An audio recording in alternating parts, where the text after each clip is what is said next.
Okay. Aloha to our candidate, our directors, and our guests. I'm Greg Misakian, president of Kokua Council, and we want to welcome everyone to our 5th Kokua Council Candidate Forum of the 2024 election year. Ballots are out and votes are being cast, and we encourage everyone to participate in the process. Today we welcome Taylor Kaaumoana, who is competing to be the next State House representative for District 37. The incumbent Trish Chica, who was appointed to the District 37 House seat in February 2023 by the governor, declined to participate, as did Ken Inouye. We are looking forward to learning more about Taylor and her position on many of the issues that impact Hawaii and District 37, which includes Mililani Town, Mililani Mauka, Koa Ridge, and Waipio Gentry. Lila Moore, the most recent president of Kokua Council, current president emerita, and a seasoned moderator for these forums, will moderate today. I introduce Lila Moore, who will begin the candidate forum. Aloha, mahalo for joining us. I'm Lila Moore, the moderator for today. Welcome, Taylor, to our District 37 panel. Everyone, please keep yourselves muted unless it is your turn to speak. So the first question for Taylor is, please tell us about yourself, about your background, and the experiences that qualify you as a representative for District 37.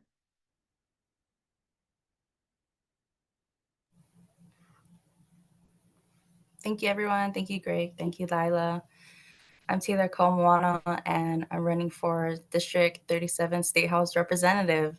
And I've been volunteering a number of years in just different areas, mainly when I've seen people sign waving by themselves. And so I would go after work and walk to them and ask them if they needed help and ask questions. A lot of the district is filled with people with so much knowledge, who will have solutions, and some of these people aren't heard.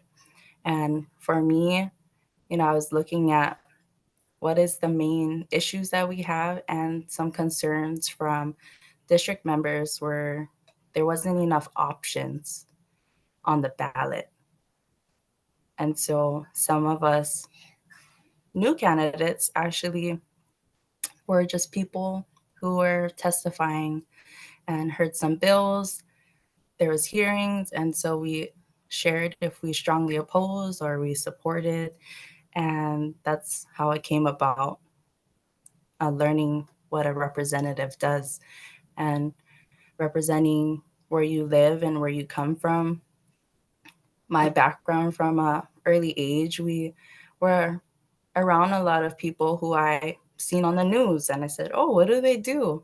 Oh, this is a council member, this person's a mayor, this person's a governor. And for me at an early age, a lot of my teachers instilled values in us and basically shared with us that anyone that has that leadership responsibility to serve and humbly serve can be able to, reach those goals. And leadership from that point on, like living in Oahu, people say you have to fight to live here. It's expensive, but, make sure that it happens. So that's kind of where I come from. Like, hey, we have to stick around and fight. So how do we fight? It's through the legislative process. And I see so importantly, like why we need to do that. And a lot of the new generation is coming up that I get to be a part of. And they say, okay, so what is the issues? What do we see? And how do we, have those possibilities to be a voice, to be an advocate, and make things happen through lawmaking? Thank you. All right. The next question is kind of similar. Your opponent, Representative Chica, was appointed to her seat in 2023 by Governor Green to replace Ryan Yamane. She and your other opponent, Ken Inouye Jr., declined to join us today for this candidates forum. What are your thoughts about the importance of having election debates and forum for the public with all candidates participating? What made you decide to participate in our forum?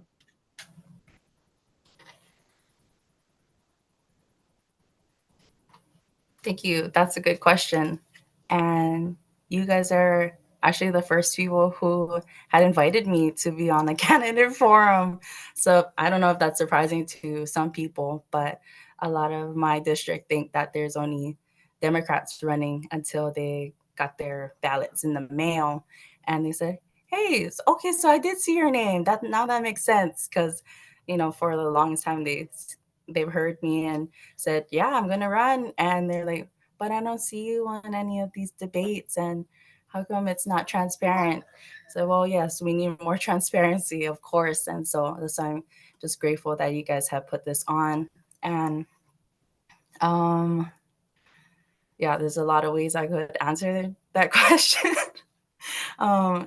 So for, all the candidates, just giving the opportunity, regardless on, where your stance is or what party you belong to. I think that there should be 100% transparency of who is running and, what they're doing, what they want to do.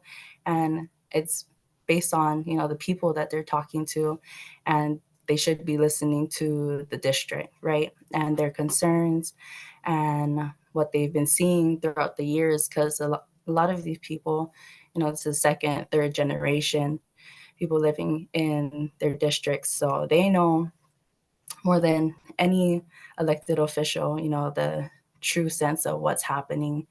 So I'm just grateful, that I get to share this opportunity. I mean, there's some big names out there, right? Like Ken Inouye, everyone knows his father.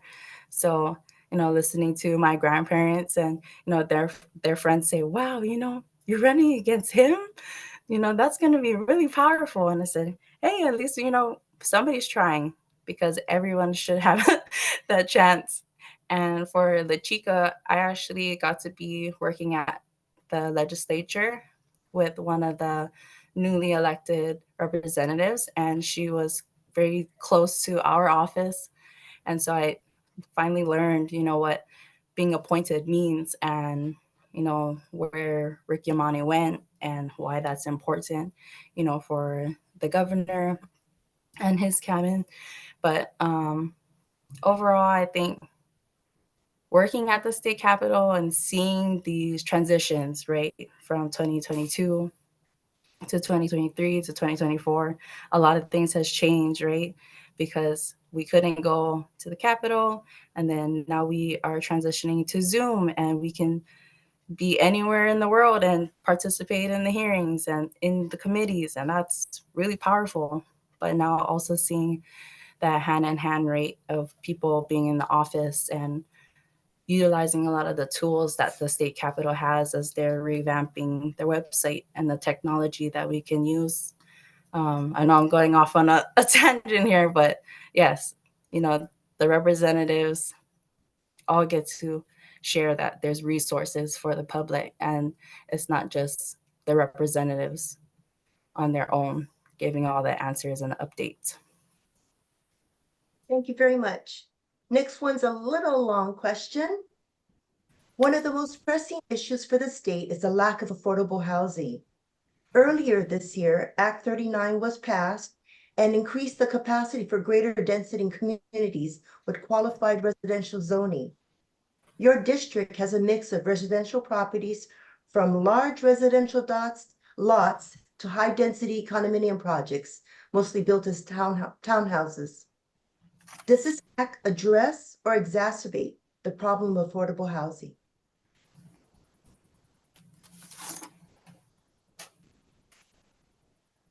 Yeah, that's a great question. I think a lot of people are asking the same question. Okay. Qualify residential zoning.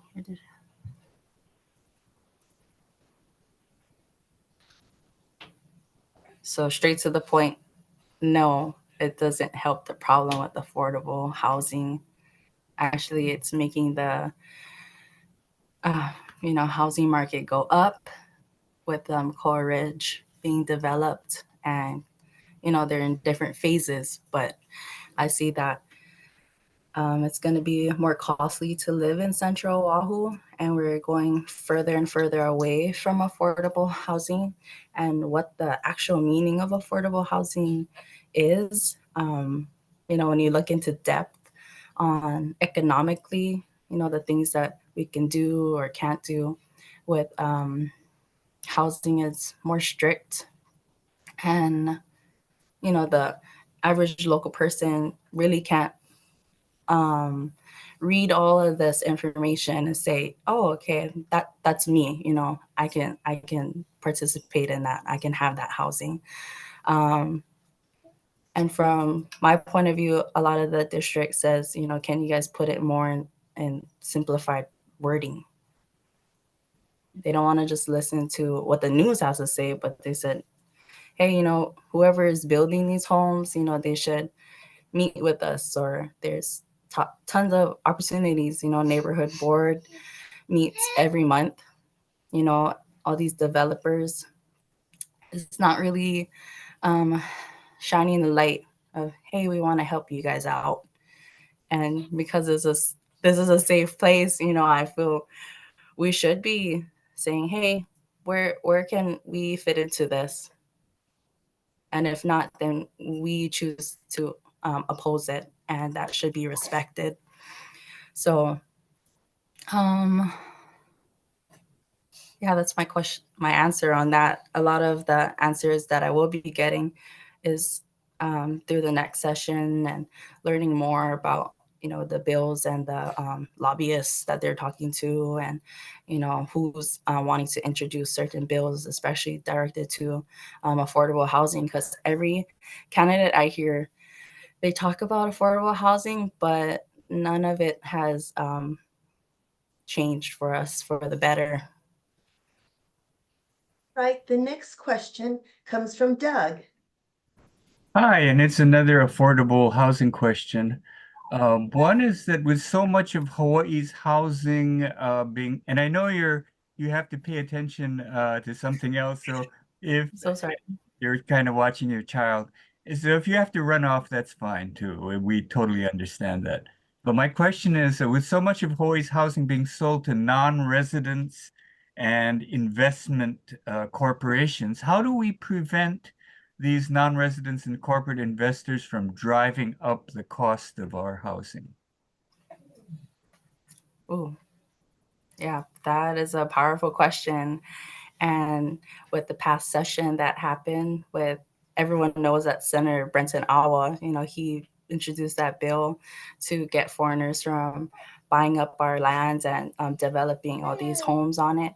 I think that's the only way, to just stop it altogether. I mean, for housing being sold by non-residents, I mean, you can see on social media, everyone's talking about all this different markets and the real estate and how it's so good. I have like these strange commercials of, how you can get away with, different fees and avoid different payments. And I was like, just shocked by, the advertisement that's out there. And this is nationwide, right? This is not just in our state. So how to prevent it, working with our legislatures and making sure that they disapprove of this kind of corporate investors. If I get elected, one of the issues that I see is some of the hotels that they encourage people that's visiting to buy up real estate and to get a home here and look how amazing it is, So I don't really understand how that's totally legal, but it is. And that's a big market for people who's trying to utilize Hawaii. And the cost of our housing, it goes up. I mean, was 1 or 2 bedroom like $1 million? That's insane when other states you can go and buy, huge homes with a pool and all these, fancy benefits, and Hawaii, you're just getting, the bare minimum, which the bare minimum is what we're living off of. And we want to get out of that. So working with the legislature and the attorney general, because they're going to be batting right back at us. I don't know if you guys heard at that hearing this session that, well, all sessions actually, if it's, opposing certain things that has to do with non-residents coming in, they had told us that it's unconstitutional. I don't know where they got that from, but it's not. And I just want to just blatantly say that outright to end the answer to this question. Okay, thank you. The next question is semi-related and it's a little long. Your community is located between military bases, and members of the military and their dependents make up a significant portion of your district population. Oh, there's one of our new citizens. Yeah. Allegations abound that the military housing allowance contributes to increased housing costs for local residents. What do you suggest to offset the financial effects of housing the military off base?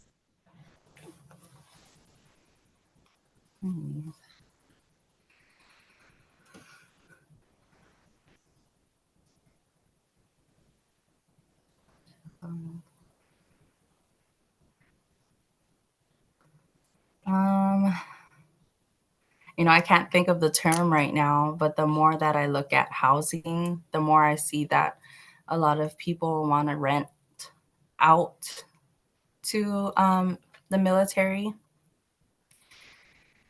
And there's a certain agreement that they have based on the zoning that they're living in, or where they're stationed, and that they can match the X amount that is being rented out. So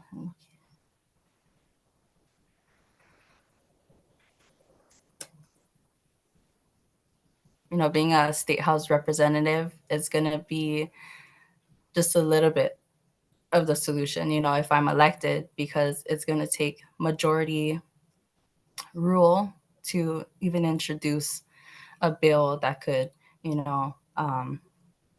offset the financial effects. But most people think that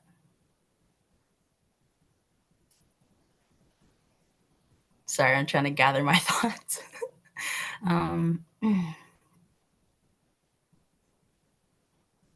The military already has a set amount of housing that they have, on base.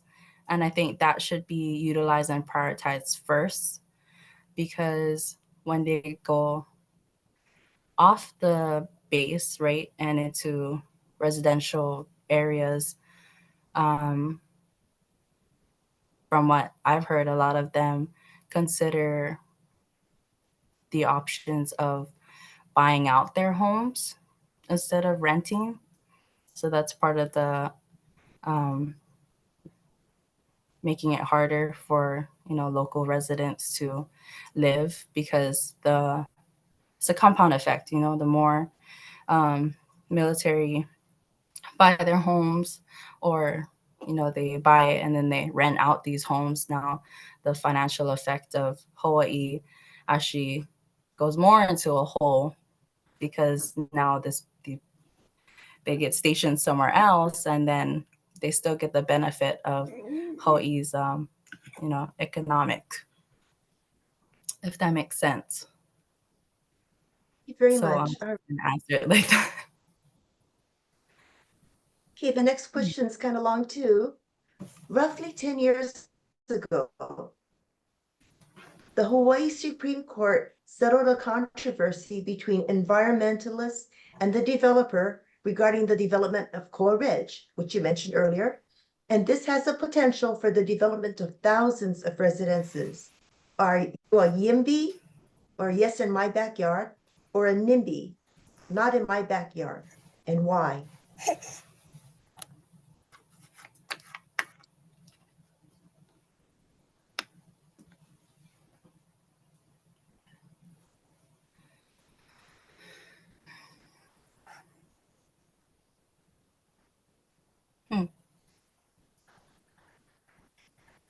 I think it depends on how someone defines their backyard, because certain, big companies will say, oh, your backyard is less than 100 feet from, our area, so you shouldn't be affected. But I don't know if they ever knew what Kona winds were or how our trade winds work, because everything gets swept together, and you get into contact with things, especially when construction is always going on day and night. And it's roughly 10 years of things that have happened in 2014 between environmentalists and the developer.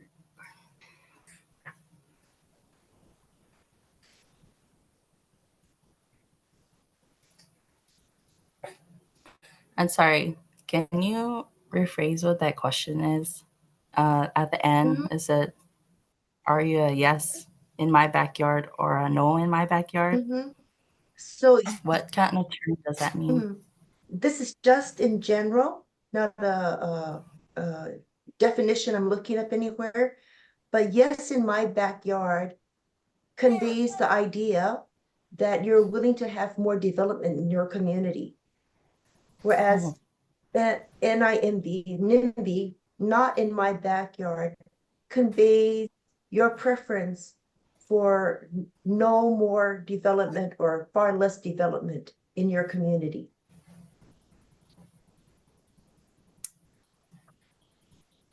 Like I said before, a lot of my district, they've lived here for decades, 20, 30 and plus years. So no in my backyard is what majority of everyone is saying. And as a representative, you're supposed to listen to the district.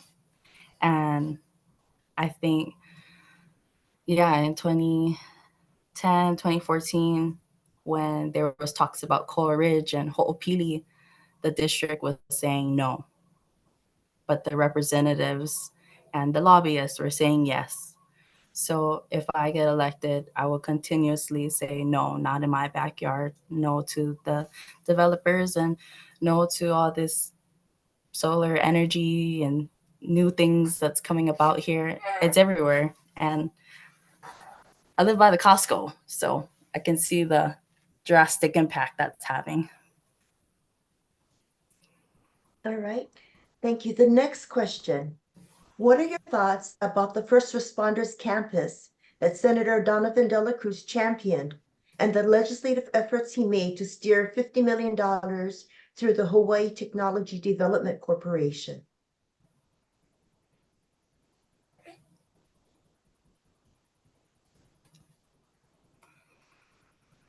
I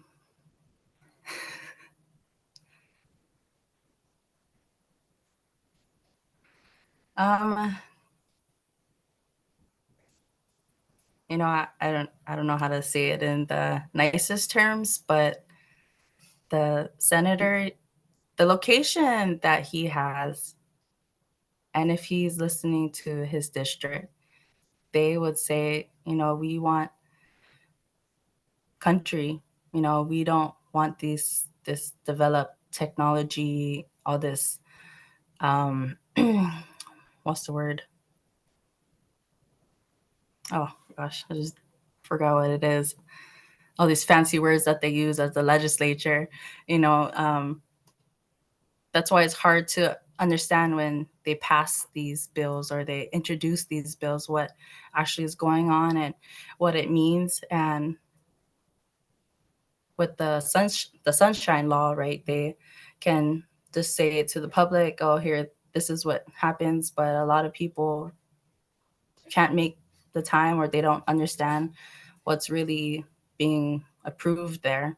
And 50 million, that's ridiculous.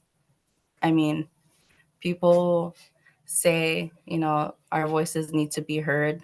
Well, the elected officials don't really think so as of right now. And I see a new era of candidates and representatives, senators coming through. I had shared that in some of my hearings, and they're just looking at me like, what are you talking about? I said, well, people are going to get fed up. They don't want to see all of these changes happen. And I don't think that it's too late. We can get resolutions and different bills together to kind of reverse where that's at with Senator Dela Cruz and those that were supporting, those bills, because it's not just one person. It takes the majority of the House and the Senate and the committees that he's on. Thank you very much. Doug, the next question is yours. Okay, it's a ceded lands question, another land kind of use question. The issue of ceded lands came up during the Mauna Kea versus TMT issue. Now the issue of the renewal of 6,000 acres of military leases on this island in Kahuku, Kawailoa-Poamoho, and Makua on Oahu has come up. What is your position on the renewal of these leases? Right, the renewal of the leases is coming up in 2029, and the colonel for the military or the Army branch had met up with Waianae, Kahuku, and Wahiawa areas to have their public meetings. And I got to participate in the Waianae location and the Wahiawa location. So I wanted to actually hear from all the people sharing, regardless of what district they're in. And 99% of everyone there. And we went for over 5 hours at each location saying, no, we do not support the renewal of the leases. And that's just one of the options that the Army is looking at.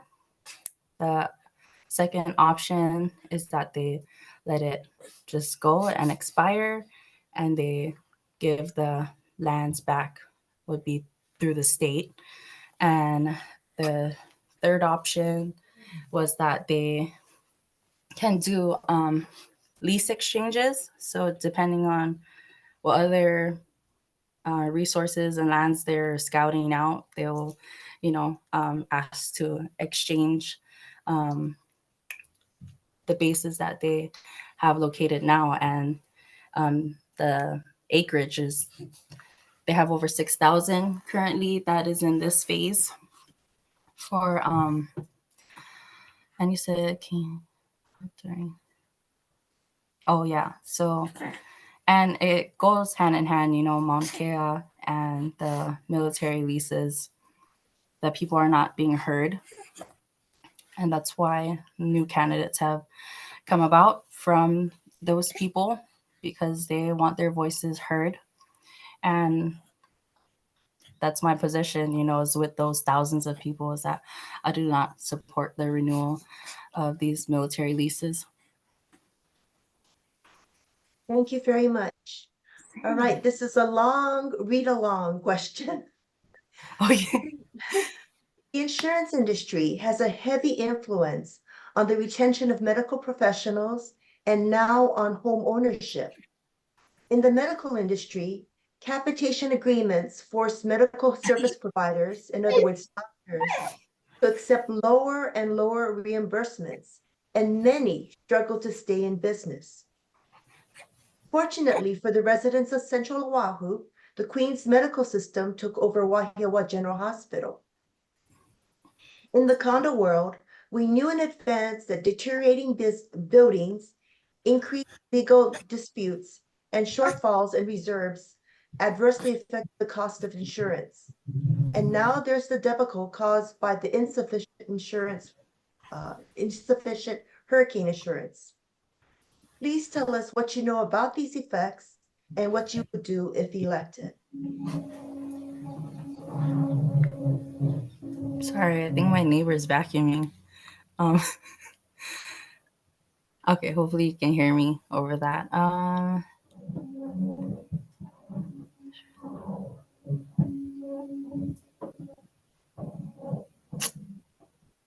So the insurance industry, I didn't really know about their connection to the retention of the medical professionals. That makes sense. But Wahiawa, that location, I was just in the area actually when seeing how Wahiawa General Hospitals transitioned to the Queen's Medical, and they said it would be for the better, but not in the case for home ownership, especially in those areas, right?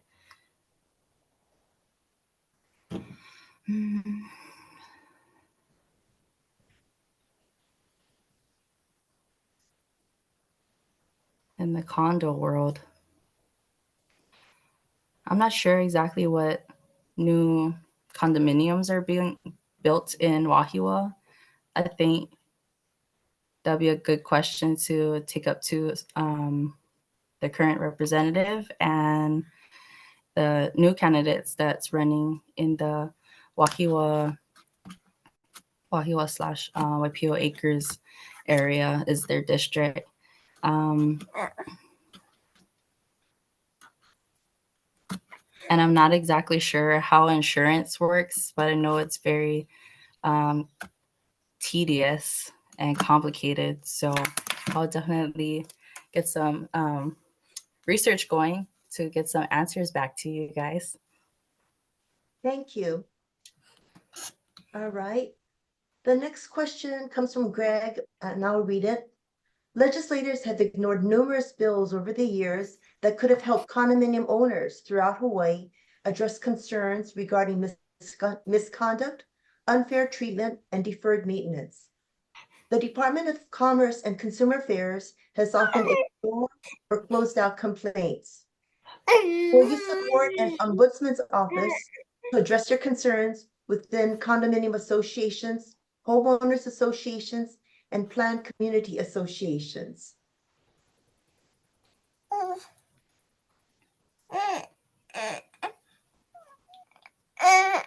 So yes, right off the back, supporting an ombudsman office long term is important. The funding that they need, I think that's just absurd, that they've been neglected in these areas, especially with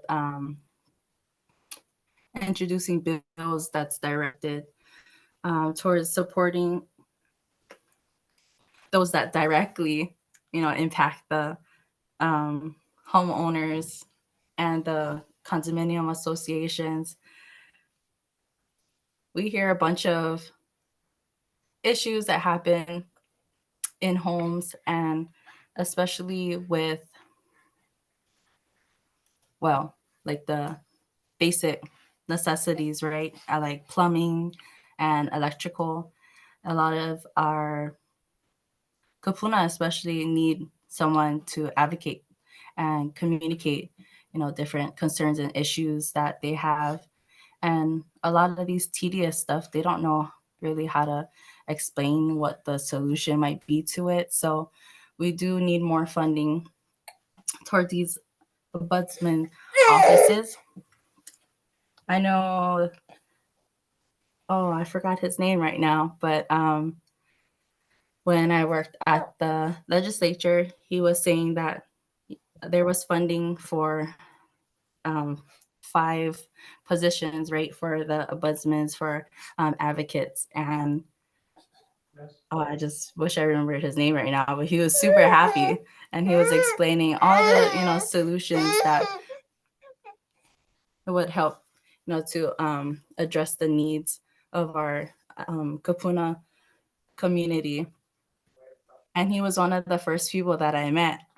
So I was like, yeah, I don't know why you guys didn't have staffing in the first place. It just doesn't make sense.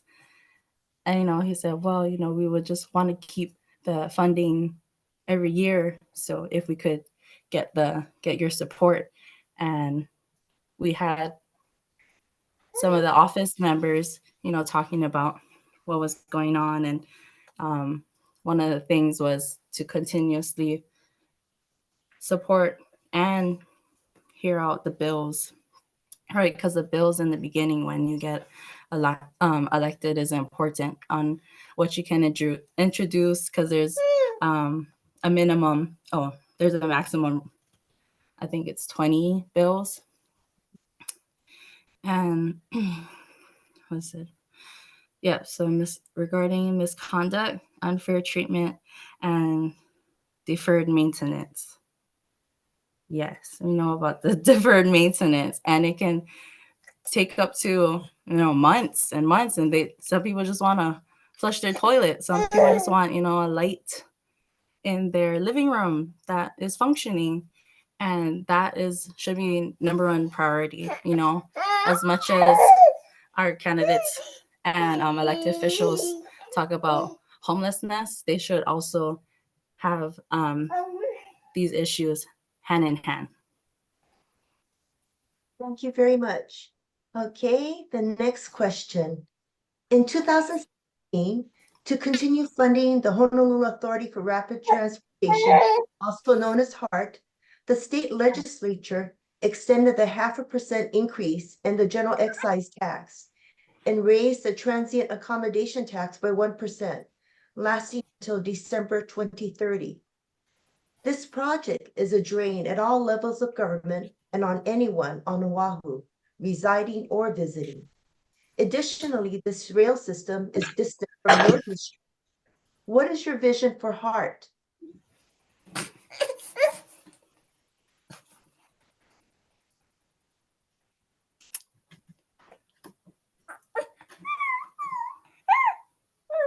That's your answer. Well, I know that they're mainly focused with the city and county, and I had talked to some of their people representing them at neighborhood board meetings, and they're looking to put more money right into HART and into the rail, right? And the rapid transportation is going to extend to 2030, but I think that it's going to be longer than that. Listening to some of the candidate forums from 10 years ago, right? They said, oh, it's looking like it's going to be complete in 2022, but here we are in 2024, and they still need more funding. I know this session, they had approved to allocate more money and more funds to HART to get their projects done. What is my vision? I think that it will be utilized tremendously as more people are moving into Ewa Beach and Ho'opili, and that it could be utilized from all the people who's traveling to the airport and who wants to go to the swap meet and what else is there? If you want to go into Pearl City and the markets and the Waipahu Shopping Center, I think that's how it could be utilized. I don't exactly know the percentage of people that would use it, but specifically, my vision would be that kids have field trips. I think if we have like educational programs that did field trips with HART and showing them where we're at, a different perspective and view on Oahu. And sorry, let me finish my thought.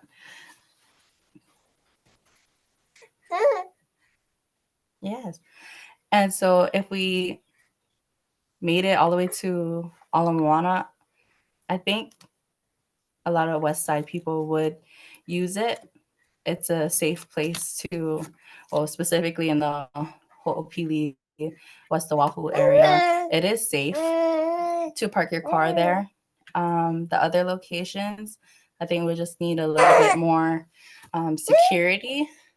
And I would encourage people to utilize the rail, especially if traffic's going to increase. In my district, traffic's definitely going to increase with the developing of Koa Ridge. So yeah. Okay, thank you very much. All right. The next question. The recent state Supreme Court ruling, Grants Pass versus Johnson, made it easier for communities throughout America to address the problem of homeless, sleeping and living on the streets, sidewalks, and in parks. What is your position on this?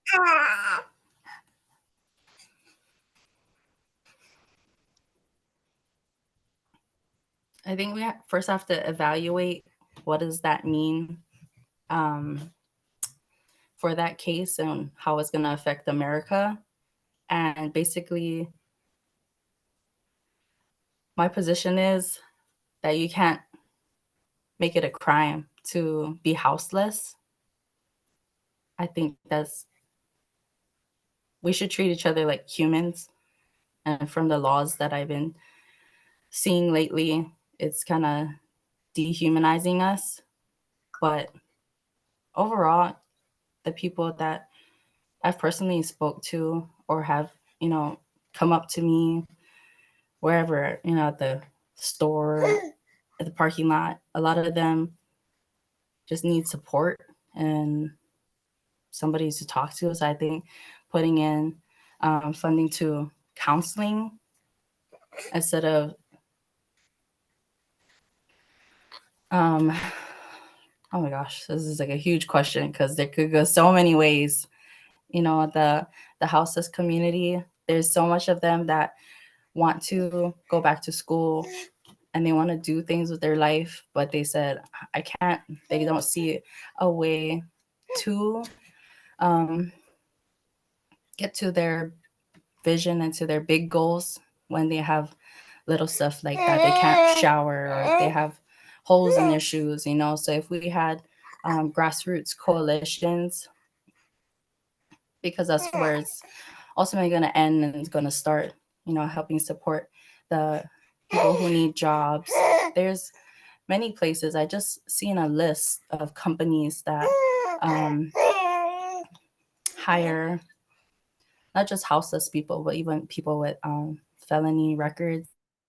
And that shouldn't be hand in hand, but that's how the state looks at things, with combining different situations, right? Like upbringing and stuff like that. So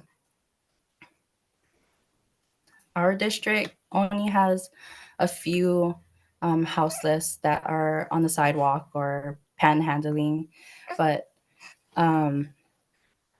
what I've heard from our association is that they do actually give them resources and places to go. And that's where we should definitely prioritize that they have the resources, that they have the information and knowledge and how to contact people.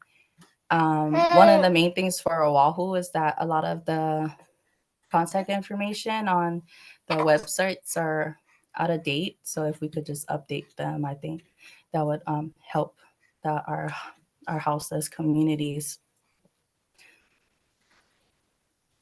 All right, I'm going to go on to the next question. Thank you. The Honolulu Police Department says crime is going down and the streets are safer, but there are many news stories that give another impression. What is your opinion on crime in your district and what needs to be done to make us safer?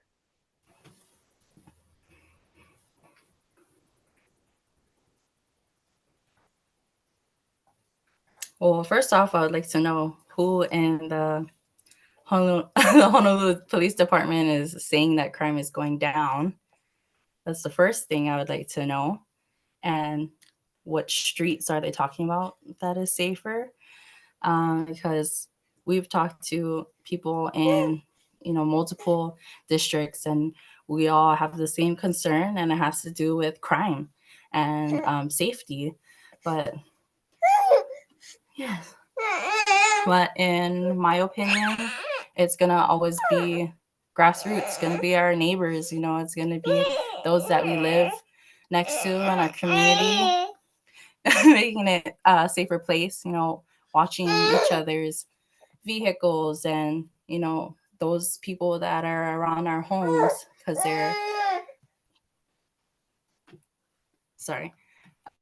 there is ways that we can be safer, and it has to be an awareness. So having an awareness and sometimes training people. Like my big vision was to train some kupuna on self-defense, because we have friends who do women's self-defense programs, and we've taken some, and I thought it was amazing. And I said, well, how old can you be, to join us? They said, oh, it doesn't matter. You just have to be older than 18. And I said, okay, introduce just different, they share different scenarios, what could happen, and what you could do. And if you're by yourself, or you're with a friend, or, you're walking your dog, all of this type of situations could happen. And we're not saying that, it will happen, but being able to be prepared, right? A lot of my friends are a lot smaller than me, so we teach them, if somebody's 2 or 3 times bigger than you, how to get their hands off of you, or little stuff like that could, save somebody's life. And when it's fight or flight, they'll remember it, definitely. Yes. I'm sorry. One more thing. I'm going to go on to, please do. Okay. To make the community safer, yes. So it's Neighborhood Security Watch. And I am running as a Republican, so I definitely believe in 2A. And a lot of the people in our community that do carry firearms, they're first responders. So the more that we know, who is the first responder, the more we could trust that, there's not going to be break-ins or, issues with people assaulting someone like in the parking lot. But yeah, if the HPD could partner with the state and city and county to make the areas where we park, more lighting, that would also increase a safer community. Thank you. Thank you very much. Okay, this is the second to the last question. While the recently enacted tax cuts, Act 46, formerly known as House Bill 24-4, were touted to be historic, many opine that these tax cuts are only election year kabuki, and that the state must reverse or revise these tax cuts next year to ensure that we have enough revenues, or the state must cut back on services. What are your thoughts?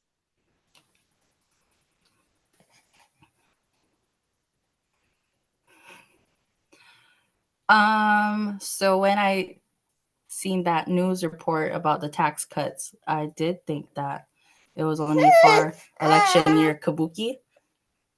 That's my thoughts on that. I'm not sure who asked that question, but yes, it's very direct. And I see the pattern of when it is coming closer to election season, how much certain elected officials promise, and not seeing the actual solutions, happen when they get reelected and then reelected and reelected. So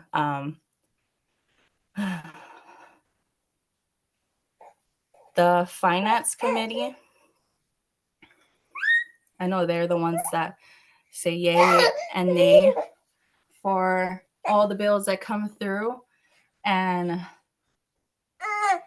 my thoughts on that is well, for one, the legislature should make the session year round, as the council members do. And that just makes sense, but also do not rush the finance budget, because it is rushed. And I've seen it, everyone running around chaotic. But we all need to have our representatives sit down and elaborate what is happening, what is the short-term effects, and what is the long-term effects. Not saying, yes, we're all voting this certain way and we're not going to give an answer why, and this is going to be the repercussions, but oh well, it's going to be too late because it's in law. That's how Hawaii's been running things, and that's why people are distraught. So another reason why I'm running for office, because so much people is like, what's happening and why is this going on? And we need certain people like me and some other, new candidates asking the questions. What's going on? What are you guys doing? And then if it's not what, the majority of Hawaii supports, then we should be advocating to oppose these type of House bills or Senate bills.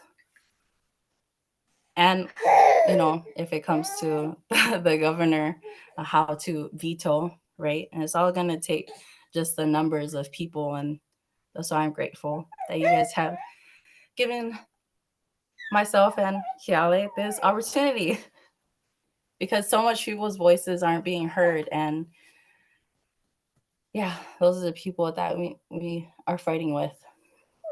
Thank you. Thank you very much. Our last question comes from my colleague Dale Head. Dale? Well, Taylor, thank you for putting up with us today, okay? Hey, as there is a well-documented culture of corruption in our Hawaii legislature, which is known to be well tolerated by its leadership, a good idea would be to impose a term limit on the roles of Senate President and House Speaker, and cause a rotation of those roles with other legislators. This could ensure fresh perspectives on issues. So, would you be willing to introduce and support such a bill, ask it to get a hearing? Thank you.